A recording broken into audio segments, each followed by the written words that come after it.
Welcome to our very first podcast. So exciting. We're finally here. Yes, Muse After Hours. We are so excited. We've been talking about this forever. I know. So we're finally here. Finally figured it out. It took a little bit of time to figure out how to get everything set up because, technology is a little difficult sometimes. We're just hairstylists. So yeah, technology. But we did it. We figured it out. I'm very proud of us. Me too. This episode, our very first episode, we thought we would just kind of give you a backstory and the history of Muse, kind of do a little introduction. So it might be 2 parts because there's a lot of stuff to go over. But I thought we would start and go over Julia, obviously, since Julia is the founder of Muse. She created Muse and she started this whole thing. So I thought that would be a good place to start. Perfect. Okay, so my name is Julia Ward, owner of Muse Extension Lounge, Arizona, because now we have 2 owners, Cayenne being the owner of Washington. Yes, I'm Cayenne. And yeah, I'm the owner of our Olympia location here in Washington. Yes. Oh my gosh, where do I begin? Okay, first off, we'll talk about the fact that I've done hair forever. Don't necessarily need to tell you how long because that might not age necessary. me. No, not necessary. But I have been doing hair pretty much ever since I graduated high school and have always loved doing hair, always super passionate about it. But there was a huge problem inside of the fact that I never felt like I could make money other than just being a slave behind the chair. So I started off as an employee. I moved into being a leaser after about doing hair for 5 years. And then I got a little bit of taste of entrepreneurship. During that time, I realized that I wanted to create a space that was my own and that I had full control over as far as like the aesthetic, the professionalism, all of those types of things. So decided to open up my own salon. And that was in 2009. I had 2 business partners. So there were 3 of us. And that's exactly what we did. We created a space that we were super proud of, that we felt like we could completely control the environment and whatnot. But again, inside of that, it was still, I was a slave behind the chair. The salon was not making any money whatsoever. Yeah. So you're just like hustle, like no reward. I feel like that's such a common theme in the industry that we're in.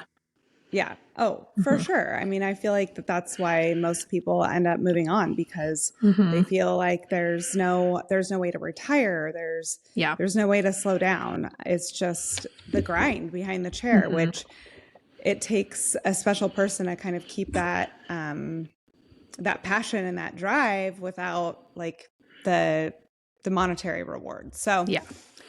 Anyway, I guess it was about 2018, I had been told about a podcast. This podcast is called Big Money Stylist. It is by the creator of Natural Beaded Rose Hair Extensions, and her name is Danielle White. So I started listening to this podcast. Mind you, I had never listened to podcasts before. Podcasts were like new on the scene, and it was just not something that I really had ever done. So anyway, I started listening to this and was totally enamored by these women and their stories and how far they've come in their career and how much they love what they do. And they talked a lot about the problems that we were just talking about. Yeah. Inside of our industry and being a slave and not making the money that we deserve and all of these types of things. Yeah. And I feel like not a lot of people talk about that. At least they haven't in the past. And I'm sure like finding that podcast, because I also found the podcast too. And when I first listened to it, I know that I was like just so happy to be like hearing other people were experiencing these problems too. And it wasn't just me. So that was really, really helpful to find that podcast and just kind of opened my eyes to see that it's not just me experiencing that. For sure. And it was honestly, like they really kind of pioneered that idea inside of a world where now you could broadcast that, because prior to that, you did feel super alone. And so Anyway, yes, I was deep dived, absolutely binged the heck out of this podcast, listened to every single episode. And there was one common theme that they kept talking about. They were all hair extension artists. I was not, nor did I ever care to be, nor did I want to be. I thought I told myself a story for years that there was no market for hair extensions where I lived, which is Olympia, Washington. I felt like women would not spend that money. I felt like it was going to be a no-go. So I set that idea aside years ago and was like, well, this is great. I can listen to this podcast and try to implement that into what I do. But they kept saying, well, the highest revenue service inside of hair is hair extensions. And one thing that really rang true and kept playing over and over in my mind is something that Danielle had said. And she was like, it doesn't matter where you live, as long as you position yourself as the authority and the expert inside of what you do, they will come to you. So that's what I did. And I decided to sign up for their education. I did about a month of pre-training. I flew to California. It was a 3-day intensive, huge convention. There were 500 artists. I had never done anything like that. I had never left my family. My youngest, Hadley, was a baby. I was still breastfeeding, but I was bound and determined that I was going to learn this extension method and change the trajectory of my career. Yeah. I feel like talking about where you were like in your personal life when you decided to sign up for that and like how scary that was is also such a huge part of your story and also the story of Muse. Yeah. No, you're right. Absolutely. Because it was scary. And one thing that I have done consistently is do really, really scary things where the world outside is like, she's crazy. This girl has lost her damn mind. Lost her mind. Who is she? What does she think she's doing? Yeah. And that's honestly exactly what happened. And so I went and I learned this method. And not only did I learn the method, I also learned a lot of business tactics because inside of this education, it's 50% art and science of natural beaded rose, 50% business marketing and sales. So I was learning things about how to be a marketer that I did not know. And I was a business owner, and from the outside looking in, I was a successful business owner. But if you looked at my bank account, I most certainly was not. So I came home and I started doing these really, really scary things. Like, I mean, now maybe they don't seem scary, but at the time it was like, I was the only one using a professional camera in the salon. Yeah. I was the only one going live on Instagram, going live on Facebook, and everybody was like whispering like, oh my gosh, like, who does she think she is? And, oh, she thinks she's going to be able to charge those prices. And she thinks she's going to be able to build that sort of clientele in Olympia. Oh, like, yeah, right. Like, that's she's funny. Crazy. Yeah. Funny. Yeah. And they're like, well, we can't wait to see her fail. It will be so fun. Yeah. Isn't that just like, I don't know, like for me personally, when I encounter that, I feel like it's also just more motivation for me to be like, well, you know what? I'm going to do it anyways. And I'm going to be amazing. It's going to be so successful. And I'm just going to show you guys all that you were wrong.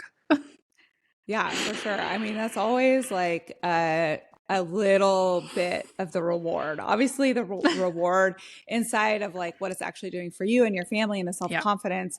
But like, not going to lie, that's always like something that's like, oh, just you wait. Just wait. It's that much sweeter when you're able to prove them wrong and be like, no, I said I was going to do this and I freaking did it. Yeah. So yeah, I came back. I started doing all of the marketing. It was a hustle, let me tell you, because I owned a 10-chair salon, a mother of 3 kids, and I had a very, very, very full clientele, full of all the services, color cuts, those types of things. So I would have to go to work and do all my regular clients, not to mention owning the salon and, you know, having the responsibility of being a wife and a mom, and then come home and stay up late doing homework and what we call power practice, which is doing rows on a mannequin. Yeah. So you're working, it's basically like 3 full-time jobs while also like getting your master's. Yeah. Like, it's a lot. Yeah, for sure. It was a ton of work. It was a grind. And in order to get into their education program called Mastermind at the time, we had to complete 30 doll heads within a very short period of time. It was like basically a competition. We were competing to get into this program. So I would come home. I was up till 1 or 2 in the morning every night, like beating my little heart out, not knowing what the hell I was doing, mind you. Like, oh my gosh, if you went back and looked at my work, everybody would die. Yeah, they'd be like, who did that? What is that? Same.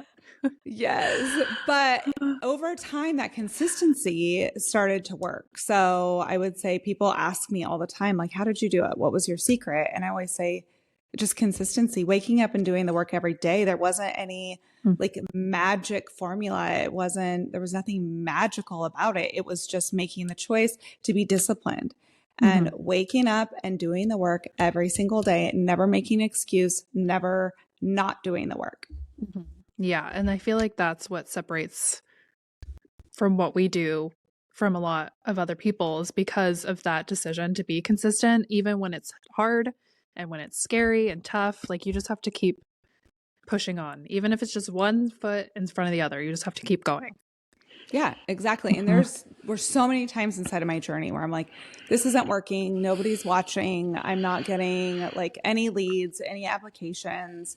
But I was like, you know what, Julia, no, like you said you were going to do this, and it's the long game. And so were there days where I was a little bit discouraged? Yes, of course. But I'd never let it stop me. I just kept waking up and doing the work every day. I had consistent routines inside of like my body, my balance, working out, all those types of things, and my marketing. And eventually the leads started to come in, and I started to replace my clientele with only natural beaded rose clients to a point where I wasn't doing normal hair anymore. I call it normal hair, by the way. Normal hair. Yes. There's a normal hair and then extensions. Yes. And so, yeah, eventually that's all I was doing. And it was so rewarding, so amazing. The transformations inside of what we do are crazy addicting. Like, I used to call it the NBR high. I would feel like I was on, like, I've never done crack. Okay. Ever, never, never. But I'm like, it's Fun like, fact. it was like, yeah, fun fact. But that's like, if I could imagine what it felt like, it was like after I was done with the transformation, it was like I was on crack. I was like, oh my gosh, I would come home and be like, oh my gosh, Chris, you've got to see what I did. I would show him Chris is my husband, by the way. I would show him pictures. I'm like, can you believe this? I did this. Because look at this transformation. Like, yes. It was so good. Because as an artist, when you're able to give somebody something that they thought they could never have, and you know that you used every part of your brain to make it happen, and then it becomes a seamless, beautiful, like, work of art, there's nothing better. No, yeah, it's like exactly what it is. The NBR high. There's nothing like it. So now, being where we're at now, that's why we can never go back to doing normal hair, because it just would not compare. No. Oh my gosh. No. If you told me tomorrow I had to just stick with like cuts and colors, I would quit. I would like crawl in a hole and be like, well, I guess my hair career is over. I guess I'm done. Yeah. Goodbye. Peace. Yes. Okay. So you're at a point now where you're getting more leads and your hair extension business is growing. And around what time, I mean, of course I know, but for everyone else, around what time, like what year was this happening? Like, what was going on when you were just starting to like really get busy with extensions? Oh, dun, dun, dun. 2020 COVID. It was, oh my gosh, I cannot even tell you guys. I was so depressed. I cried and I cried and I cried because I thought, I was like, I've never worked so hard for anything in my life. And the fear of the unknown with COVID, I was just like, you know, we, of course, Muse is in Washington. Washington was super strict inside of their COVID protocols.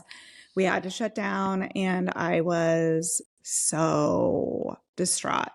And I cried. I was depressed for a couple of days, and I was like, you know what, Julia, no, you are not going to let this get you. You are going to keep pushing anything and everything that I could do to push forward and make sure that my business was not destroyed is what I did. Mm-hmm. And one of the biggest things that catapulted Muse is I actually did a gift card sale, which, by the way, has continued to be our one sale of the year that is insanely Mm-hmm. popular and people are Yes, obsessed with everyone it. loves it.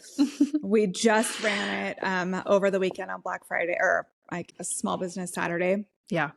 But this gift card sale basically is like free money to spend at Muse, where people are buying, say, a gift card for, at the time, I think the most expensive one they could buy was $1,000, but they actually got $1,500 to spend. Yeah. So that's amazing. Like $500 free cash. Amazing. Yeah, totally. So people are at home. They're not leaving their houses. They're not paying for vacations. They're getting like subsidized money from the government. Mm-hmm. And so this gift card sale went bananas. It was insane. I sold $60,000 worth of gift cards. Yeah, that's insane. I even bought one. We'll get into that later, though. We'll get it. Well, that was Cayenne's entrance into the world of Muse. That's where I trickled in, is the gift card sale. So you even got me. Oh my gosh, that gift card sale, I'm telling you what. That was the gift that kept on giving. So yes.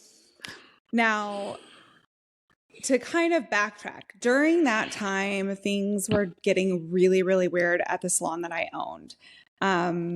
Before I left, and as I was introducing and implementing these like new processes and business tactics and doing NBR, I was also like hiring people. I was hiring assistants. I brought on one of our employees as one of my employees instead of doing hair extensions. So then I was actually leasing out a chair for her from my own salon. What I did took up a lot of space, and it was just very different. And the people inside of that salon, they didn't have an interest in what I was doing. And so it really started to separate them from myself. Yeah, it just gets a little bit complicated with all of the different parts going on. Yeah, especially because my mindset was shifting. I was changing. Like, undoubtedly, I was changing. Yeah. I was evolving, and it wasn't very accepted. And so there was some things that went down inside of like what I call lockdown that just made me feel like I was better off leaving. And it wasn't just for me. There was a selfless portion of it as well, because I felt like I was starting to create problems and change the dynamic in a place where they were happy. They were happy with the way they were doing things. Yeah. They didn't want the change. So at that point I was like, I have to go. And I did everything in my power to make it work. But it just was not going to. It was the hardest decision at that point that I'd ever made in my life, because my business partner was my best friend for 20 years. Yeah. So that's really tough. I feel like that's obviously that's like when you branched off and you solely were focusing on Muse. So that's a pivotal point in this whole story, but not without those hard feelings and that sacrifice of having to make those decisions. Yeah. Yeah. It was so hard. So many tears, so much. Olympia is a small town too. So it's like everybody was whispering. Everybody's like, oh my gosh. Cause so the salon is called Moda Capelli. And from the outside looking in, it was like the most prominent, successful salon in Olympia at the time. And so people are just like, what is wrong with her? She's crazy. She's lost her mind. Now she's leaving Moda Capelli. She's doing her own thing. But I just knew in my heart, I'm like, if there's one person in the world I can bet on, it's myself. Like, I will bet on myself all day, every day. So I found very quickly a temporary location, and I brought that employee with me, Evelyn, and she was an employee of Muse for years, a beloved employee that added hugely, hugely to the culture and the success of Muse. So we started hustling, and we had an assistant, and honestly, we didn't really know what we were doing. Evelyn had just barely started doing NBR. I had sold $60,000 worth of gift cards and just started throwing people in her chair. And She was learning as we were going. The days that we worked were insanely long. We were working 12 to 14-hour days. It was insane. I was working for free because that gift card sale was such a good deal that, you know, I obviously had to pay Evelyn. So that meant I couldn't pay myself. But my mindset around it was like, Julia, this is you paying for marketing. Like, I got so much content, like befores and afters. Muse was hopping. It was so busy. And so there was about 3 months where I didn't pay myself, but it was so well worth it because I was getting better as an artist. I was pushing out content. Muse, the name of Muse was going like wildfire. And so as much as I hated COVID, I really have to say that that is what ended up catapulting the brand of Muse. Yeah, it really launched it out there, kind of just pushed you out and kind of forced you to grow as much as we hated lockdown. But I will say that's one good thing that came from it is better the never growth of happen again. Muse. Yeah. No. Yeah. So we grew and we were in this small space while I was, well, actually it wasn't so small, to be honest. It was actually kind of big, but it wasn't my brand. Yeah. It was just you two, an assistant. Yeah. So it just was small.